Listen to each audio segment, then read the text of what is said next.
Inclusive, assim, até já puxando, né?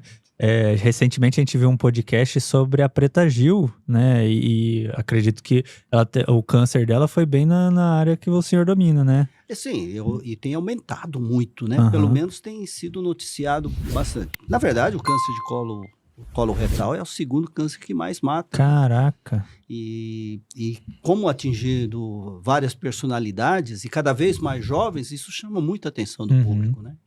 E eu não lembro no caso dela se foi algum tipo de negligência de exame ou se foi alguma coisa... Ou não tinha como evitar, não sei se o senhor chegou a ler alguma coisa sobre. É que no momento em que foi descoberto, já estava numa fase avançada. Já descobriu. Já estava numa fase avançada, né? Existe uma indicação, né, que toda pessoa acima de 45 anos deve se submeter ao exame de prevenção do câncer coloretal. Sim. O melhor exame é a colonoscopia, considerado padrão ouro, né? E hoje as pessoas têm menos preconceito, vamos dizer assim, principalmente os homens, né? Aquele negócio de enfiar um aparelho. Meu pai todo ano faz. Mas é muito importante, né? Porque você consegue detectar lesões pré-cancerígenas, que são os pólipos, e que se você detecta antes, você não vai ter o câncer, porque demora de 5 a 10 anos para um pólipo virar um câncer. Caraca. E geralmente nesses exames de colonoscopia, quando acha um pólipo, já remove, não deixa lá, né? Sim, na hora. Normalmente, pólipos, né, que dá para remover na hora, é feito isso. Agora, tem algumas situações que os pólipos são encontrados pólipos maiores, né, ou com risco maior de sangramento, que aí há necessidade de algum equipamento especial, e aí a gente marca... Uma cirurgia mesmo. Não chega a ser. Na própria endoscopia mesmo. A maioria dos casos dá para fazer a remoção por endoscopia. Já resolve na hora. Na hora. Achou ali, já arranca. Já, na hora. Já guarda de lembrança. E assim, quais são, não sei, porque assim, da Preta Gil encontrou muito nos finalmentes, né? Quais são os sintomas que normalmente o paciente tem? Então, o câncer coloretal, ele dá pouco sintoma no começo. Na realidade, assim, e a vantagem da prevenção do câncer coloretal é que você consegue fazer uma prevenção 5 a 10 anos antes da doença aparecer. Como eu falei, aquelas lesões pré-cancerígenas são possíveis de serem detectadas bem precocemente. Só que tem... o que acontece? Até pouco tempo atrás, a idade limite era de 50 anos. Sim. Hoje já diminuiu para 45. Por quê? Porque cada vez antes tem sido detectado o câncer coloretal. Sim. São várias condições, né? Alimentação, falta de atividade física. Genética também? Genética é um dos fatores principais. Tanto é que quando tem casos na família, você, por exemplo, vamos supor que você tem uma pessoa na sua família que foi detectado um câncer coloretal ou um pólipo com 45 anos. O familiar deve começar a prevenção 10 anos antes. Quando tem caso na família. Quando não tem caso na família, a idade para começar a prevenção é a partir dos 45. Ou, obviamente, quando tiver algum sintoma, como sangramento, alteração súbita do hábito intestinal, né, o emagrecimento anormal, tudo isso, né, massa palpável, isso são sintomas, mas normalmente esses sintomas, infelizmente, quando aparecem, já estão numa fase avançada. Tem algumas situações em que quando apresenta um sangramento, você tem mais chance de conseguir detectar numa fase mais precoce. Mas, geralmente, ela é silenciosa.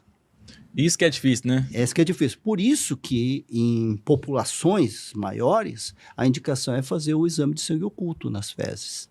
Duas coisas que são difíceis, né? Porque, por exemplo, na maioria dos casos, você só descobre quando, por exemplo, já tá tendo um sangramento ali. Já tá no estágio avançado, não tem como você saber. E o outro é que você pode, se você tiver a genética, você pode se cuidar ali, comer tudo certinho a vida inteira, mas se você tiver o gene ali da tal doença, não tem muito o que você fazer. Exatamente. Essa que é a questão. Você tem o fator genético. Só que o fator genético... ela parece ser importante, mas ela responde por 20%, 30%, 40% dos casos. A maior parte negligência. Realmente o que a gente sabe. Por exemplo, Pessoas que fazem atividade física regularmente, têm uma alimentação bem regular, têm 7 vezes menos risco de câncer do que as pessoas que não fazem isso. Então, se você faz atividade física regularmente, se não tem aqueles hábitos, né? Não fuma, não bebe, né? Não faz uma alimentação bem regular, vamos dizer que a probabilidade de ter um câncer é bem menor. O câncer de modo geral, né? De modo não geral. Não só modo focado geral, no intestino. De modo geral. Amém. Falando sobre pólipo aí, que a gente estava nesse assunto, recentemente o pai do meu tio, ele foi diagnosticado com um pólipozinho lá na região retal.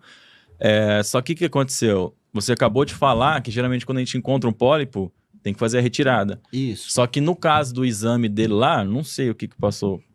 Não sei, não dá pra falar sobre a profissão do cara, mas não sei o que passou pela cabeça do doutor, que ele não arrancou o pólipo. E esse pólipo ficou. Entendi. E hoje ele tá com câncer e acho que a primeira químio dele foi antes de ontem. Isso é terrível. Tem algum caso, assim, que fala, não precisa tirar esse pólipo, você sempre tem que tirar? Não, você tira. Normalmente, o que acontece? Tem vários tipos de pólipos, Sim. né? Mas existem aqueles pólipos que são hiperplásicos, que são pólipos inflamatórios, que não tem risco de virar um câncer. E existem os pólipos chamados adenomatosos, que esses têm riscos de se transformar em câncer. Normalmente, na endoscopia, a gente já sabe. Sim. Né? Nós temos a tecnologia hoje permite uma coloração e também permite um efeito de luz que permite você verificar bem de perto e consegue detectar se aquela lesão é pré-cancerígena ou não. Sim. E quando detectado, você vai lá e retira. Tá? Tem alguns casos, obviamente, que não vai ser possível a retirada. Por exemplo, quando já está mais enraizado, por exemplo. Aí, nesse caso, normalmente a gente acaba fazendo uma marcação para que ele possa realizar uma cirurgia e retirar esse local. Retirar cirurgicamente, aí por meio de uma cirurgia laparoscópica. Sim. E essa marcação que você faz é com uma tinta, né? Você coloca uma tinta e marca o local onde está o câncer. Ou câncer, ou pólipo gigante que não dá para tirar. Maioria das vezes, 99% dá para retirar na endoscopia. Sim. Aquele 1% você marca com uma tinta, chama tinta da China, né? Nanquim. É mesmo? É isso mesmo. Você faz uma injeção abaixo da... Porque o intestino tem 5 camadas. Você faz uma injeção na segunda camada do intestino e aquilo fica marcado. Então, quando o cirurgião entra na cavidade, ele consegue detectar exatamente o local. Sim. E aí ele faz o procedimento. Como se fosse uma tatuagem. É uma tatuagem. Exatamente, o procedimento é chamado tatuagem mesmo. Entendi. E aproveitando da outra formação do nosso convidado aqui, que ele também é advogado, para você que não sabe, nós estamos aqui com uma pessoa com 2 formações, só faculdade fácil. Nesse caso, assim, que eu falei desse rapaz aí, cabe processo? Bom, o que acontece?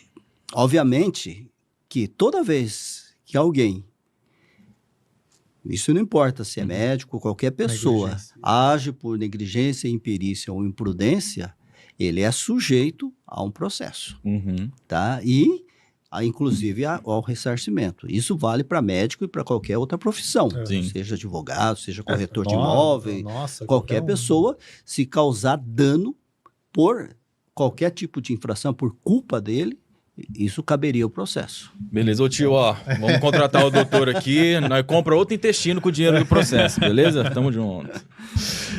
Mas vamos puxar então agora para outros assuntos, que a gente também veio para falar sobre emagrecimento, né? Uma parte boa aí.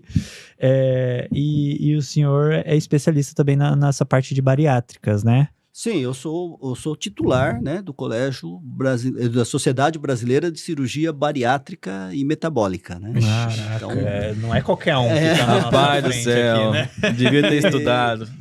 Eu fui um dos pioneiros na realização de cirurgia bariátrica em Londrina, né? Atualmente, não tenho realizado as cirurgias bariátricas, mas eu tenho as minhas razões pessoais pelas quais eu decidi não realizar mais esse tipo de cirurgia. O senhor quer falar? Posso falar. À vontade. Mas assim, não é que eu não... a cirurgia bariátrica tem sua indicação. Ele tem o seu lugar. E é o que um dos procedimentos que mais funciona, é o que melhor tem resultado para a obesidade. Só que esse efeito não é permanente. Sim. E na realidade, o que acontece é que a cirurgia bariátrica, ela pode ter um efeito bom e a longo prazo para alguns, desde que a reeducação alimentar aconteça. E é o mais difícil. É. Porque normalmente o que a gente tem visto, 70% das pessoas voltam a ganhar peso, infelizmente. Uhum. Desses, metade desses chega ao peso que estava antes ou Mais, até ultrapassa. Então, eu penso que tem seu lugar, tem sua função, mas infelizmente a cirurgia bariátrica é uma outra doença que a pessoa...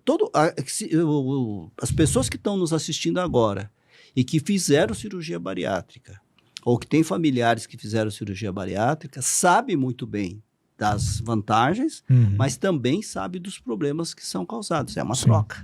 O obeso, ele é mais aqui ou é só aqui? Então, para começar, esse é um dos grandes questões. Qualquer pessoa que vá submeter a um tratamento, no caso uma cirurgia bariátrica, ele precisa ser avaliado tanto nutricionalmente e psicologicamente. Existem pessoas que se tornam obesas por causa da compulsão alimentar. Sim. E na compulsão alimentar, isso é um problema sério, porque a pessoa que desconta na comida toda a frustração que ela tem na vida. Uns bebem, outros comem. Exato, exatamente. E às vezes acontece, muitas vezes, de pacientes que fazem cirurgia bariátrica trocar de compulsão. Então, já não dá mais para comer aquilo que estava comendo antes, por causa da... Aí, pode ser uma compulsão, troca de compulsão, pode ser bebida. Outro pode ser droga. Alguns pode ser compras. Esporte.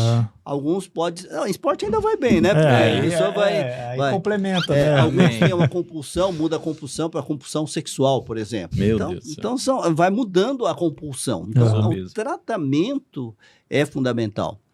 Mas, assim, a cirurgia bariátrica, ela funciona. Mas tem que pesar bem na balança. É uma decisão que é para